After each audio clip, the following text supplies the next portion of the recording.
کیا ہوتا ہے ویرانہ؟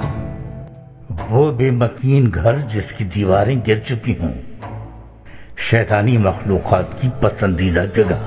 دیوار بنتی ہے اینٹ اور گارے سے، اینٹ بنتی ہے مٹی اور پانی کے ملاپ سے، اور پھر ہوا سے اور سورج کی تپش سے۔ انسان بھی اینٹ کی مانند انہی چار عناصر سے مل کر بنا ہے۔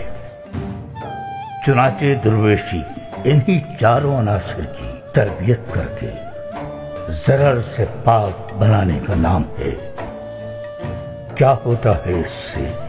تربیت پا کر فطرت اپنے کمال پر پہنچ جاتی ہے، دیوار مکمل ہو جاتی ہے، یکجان ہو جاتی ہے۔